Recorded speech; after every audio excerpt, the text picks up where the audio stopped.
नमस्कार, जय हिंद, वंदे मातरम। 18 न्यूज के लिए मैं किशोर यदुवंशी। इस समय हम साकीनाका पुलिस स्टेशन पर खड़े हैं।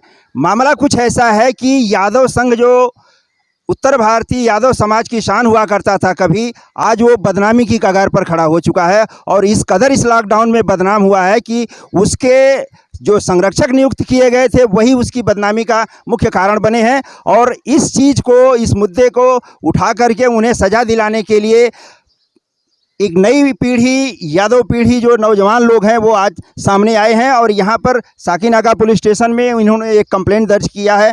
जो वहाँ के संस्था के जो अध्यक्ष रहे हैं, सेक्रेटरी रहे हैं, खजीनदार रहे हैं, उन्होंने करोड़ों रुपए का किस तरह से घोटाला किया है और उसके चरित्र के ऊपर, विद्यालय के चरित्र के ऊपर किस तरह से उन्होंने दाग लगाया है, उस सब्जेक्ट को लेकर के यहाँ पर जो है अजय यादव की अगुवाई में ये नौजवानों का एक दल जो है आज यहाँ बलवंत देशमुख साहब से, सीनियर पीआई से आकर के मुलाकात किया है। आइए हम जानते हैं कि अजय जी से उनकी क्या मुलाकात हुई है, इस बारे में उनसे जानते हैं। अजय जी बताइए कि सीनियर साहब ने आपसे जब मुलाकात किया, आप लोग उनसे मिले तो उन्होंने क्या आश्वासन दिया है आपको या क्या कार्रवाई की बात की?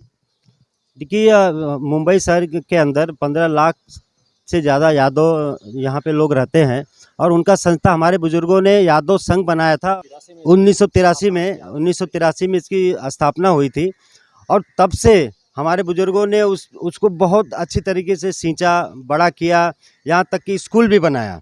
इसके बाद, स्कूल बनने के बाद कुछ लोग वहाँ पर कब्जा कर लिए।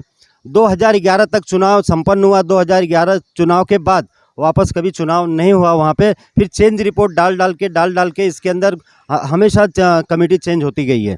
इसके बाद 23 जनवरी के दिन राम स्वारथ यादव एंड उनकी टीम, क्योंकि उसके पहले जो कब्जा करके उस स्कूल के ऊपर, उस संस्था के ऊपर बैठे थे अमर यादव, अमरदेव तुकाराम यादव, प्लस महासचिव जो थे अशोक सिंह यादव और खजीनदार चंद्रशेखर यादव, उनकी पूरी टीम कब्जा कर बैठी थी। और उसके अंदर अनैतिक कार्य हो रहे थे। लेकिन समाज के लोगों को जब वहाँ हम लोग जाते थे कि स्कूल में क्या हो रहा, देखने के लिए मिलने नहीं देते थे किसी को। ये रोकता कौन था मिलने से और क्या अनैतिक कार्य हो रहे थे वहाँ पर, कुछ बताइए। रोकने का काम हुआ स्थानीय गुंडा था, एक संपत कोटियन और नित्यानंद शेट्टी उसके गुर्गे थे। जहां तक मुझे जानकारी हुई कि नित्यानंद शेट्टी या संपत कोटियन या छोटा राजन गैंग से जुड़े हुए व्यक्ति थे और अपने गुर्गे वहां पर बिठा के रखते थे। अगर कोई भी गेट तक जाता था तो उनको गाली देके भगा दिया जाता था कि आपको एंट्री नहीं है, जो कि हमारे समाज की स्कूल थी। कभी आप लोगों ने ये पूछा कि यादव समाज के शिक्षा के मंदिर में शेट्टी लोगों का क्या काम है?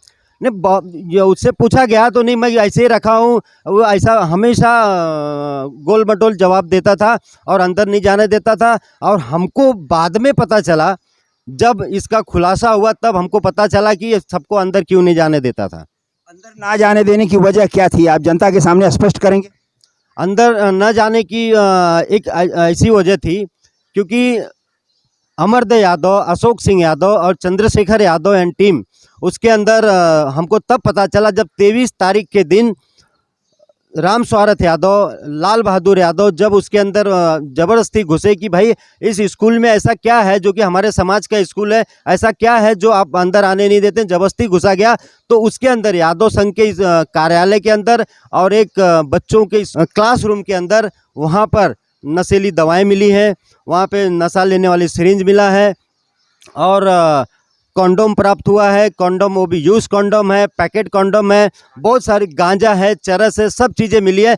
तब हमको यह पता चला कि यहाँ पर अनैतिक कार्य हो रहा था, इसलिए ये किसी समाज के किसी भी आदमी को अंदर आने नहीं दे रहा था। क्या आपको ये अंदेशा है कि लॉकडाउन के दौरान ये अय्याशी का सारा खेल उसी समय में हुआ है?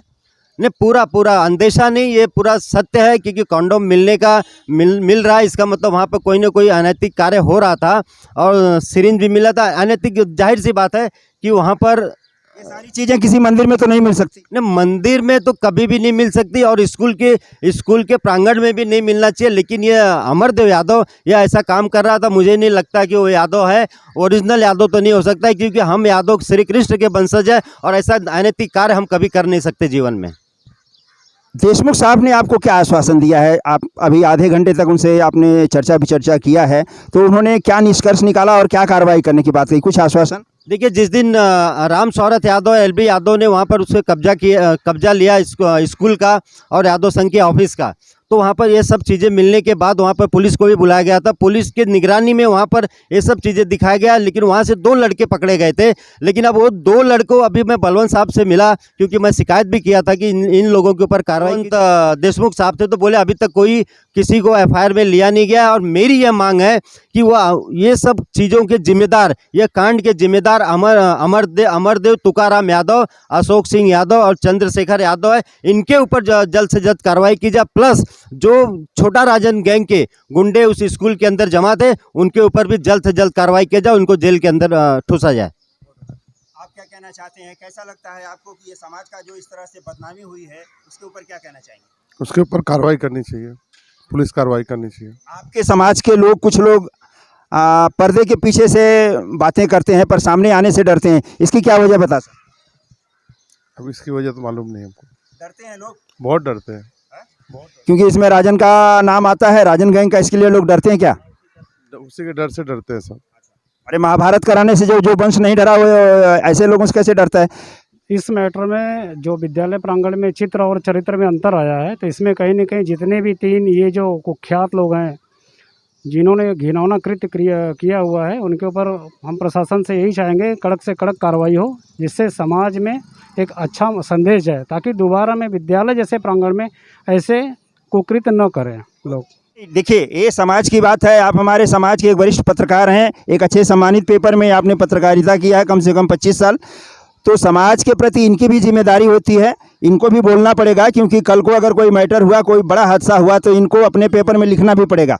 निसार जी, आप बताइए, आप क्या कहना चाहेंगे इस मुद्दे को? अजय भाई ने जो मांग किया है, सीनियर पीआई ने उसको मान्य किया करके बाद में कार्रवाई करने के बाद की कार्रवाई करेंगे।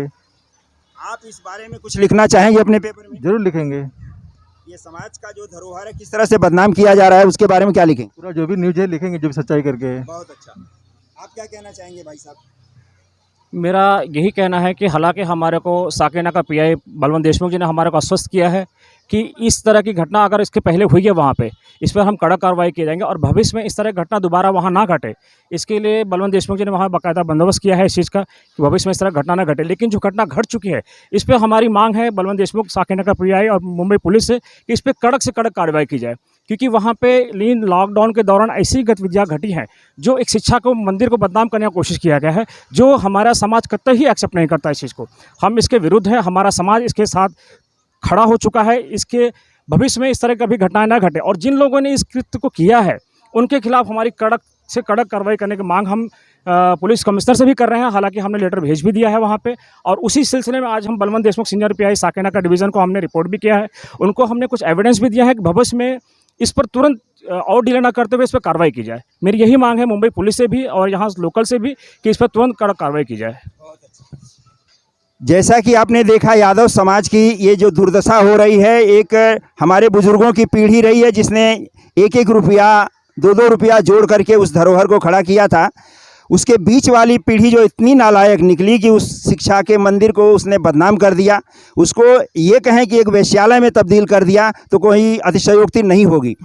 आज ये हमारी नई जनरेशन, नई पीढ़ी जो है, उस कलंक को धोने के लिए इकट्ठा यहाँ पर हुई है। आप सबका कर्तव्य बनता है, हम सबका कर्तव्य बनता है कि हर तरह से मदद करें, उनका हौसला बढ़ाएं, ताकि भविष्य में कोई भी समाज का गद्दार, देश का गद्दार इस तरह से पैदा ना हो। 18 न्यूज़ के लिए मैं किशोर यदुवंशी, साकेना का पुलिस स्टेशन, मुंबई से। धन्यवाद। संपत कोटी आणि हे आहे नित्यानंद शेट्टी राजन गँगचे कोटी आहे तिथे बरोबर आहे। माझं काय म्हणणं साहेब की अध्यक्ष, सेक्रेटरी आणि खजिनदार आणि जे इथे होते त्यांच्यावर सुद्धा कारवाई व्हावी, कारण की त्यांच्या माध्यमाने ते लोक बसले होते आणि हे कॉन्डॉमचे पॅकेट, यूज कॉन्डॉम पॅकेट, गाज, सिरिंज, हे सगळं तिथे आहे, आतापर्यंत आहे। ते मी पाहिलं, मी गेलो होतो आणि आता तिथं रामस्वरात ते पारसनाथ वगैरे आहेत, त्याने काम चालू केलेलं आहे।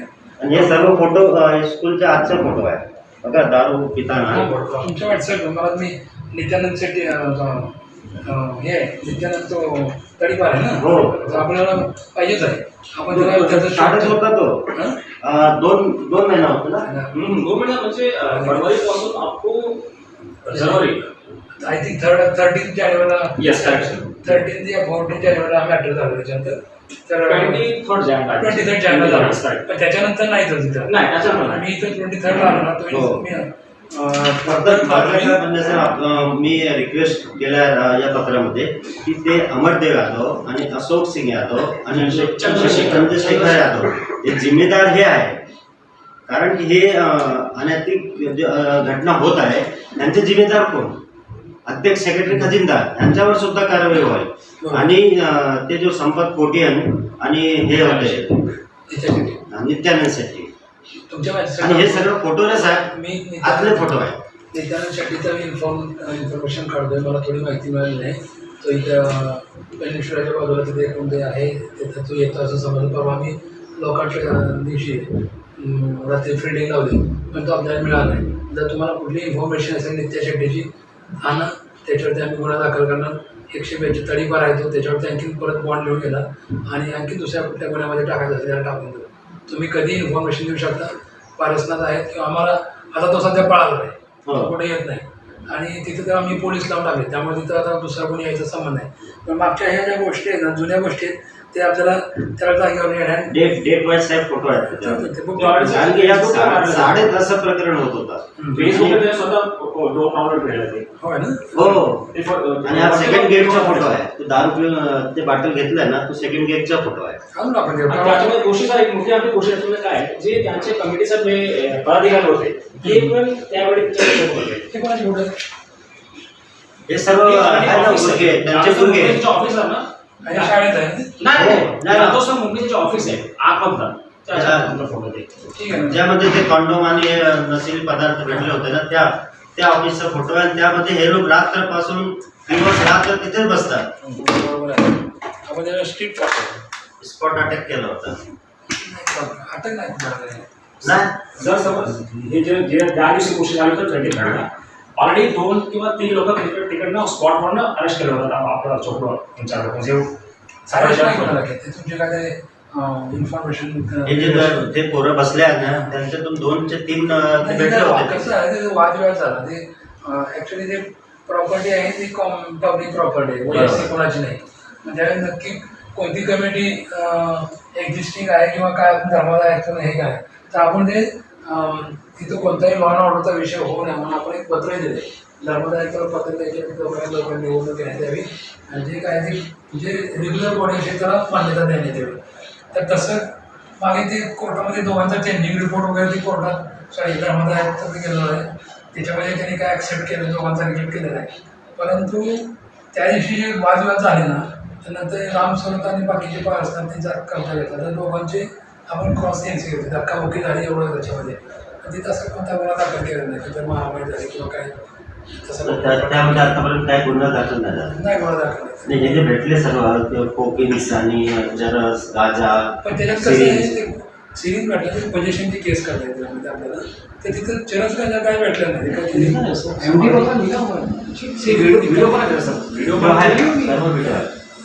रिकामी सिरीज मिळाली त्याला काय अर्थ नसतं. कुठल्या कॉन्सनचा पॅकेट काश्मीरमध्ये भेटला त्याचा आमच्या पॅकेटला काय करायचं नाही. हा एक आपण प्रिव्हेन्शन करू शकतो की Yes.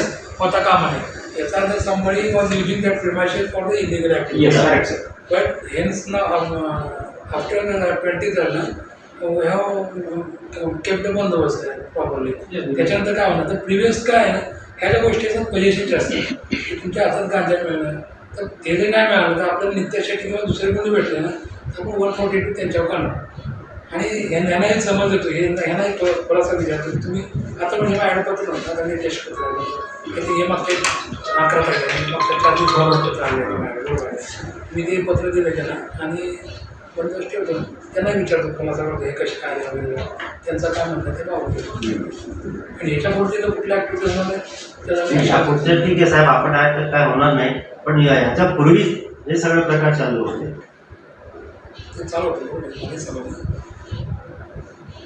करून घेतो त्यांना विचारतो बोलवतो त्यांना कसं काय ते घालेल. आणि हा जर आशीर्वाद भेटला ना हा विकास हे सर्व फोटो आहे ना 8:30चा फोटो आहे. नाही ते एकदम चुकीचं आहे. खरं ते शाळेसाठी पवित्र मंदिर आहे शाळा म्हणजे म्हणून मी बाहेर गेलं मंदिर असं त्याचा गैरवापर म्हणजे तुमच्या वैयक्तिक यादव संघ म्हणजे प्रॉपर्टी पब्लिक प्रॉपर्टी त्याला त्याने सांगितलं इथं अमरदेवला सांगितलं आणि ह्याला सांगितलं जर हे लोकांची प्रॉपर्टी आहे आणि लोकांच्या हिताचा एज्युकेशनचा विचार करता तर तुम्ही वैयक्तिक भांडण्यापेक्षा तुम्ही संघाचे कसा वाढ झाली पाहिजे आणि त्याला शाळा कशी चालली पाहिजे हे बघितलं पाहिजे ते म्हणतात ते बऱ्याच वेळा डेकोर झाले पाहिजे मी याच्यामध्ये 2-3 वेळा झाले अमरदेव घोषला नंतर रामस्वरत नंतर अमरदेव असं करत 3-4 झाले पण त्याच्यावरती कसं आहे गुन्हा कुठला असं झाला नाही आता गुन्हा दाखल झाला त्याच्यामध्ये आणि तिथे एखादे आम्हाला एक कायदेशीर तरतुदीचा वापर करताना लिगल फ्रेमवर्क जावं लागतं पब्लिक प्रॉपर्टी आम्ही इथे 4 लोकांना यायचा अधिकार आहे माझा या गुंडांना अधिकार नाही दिला 100%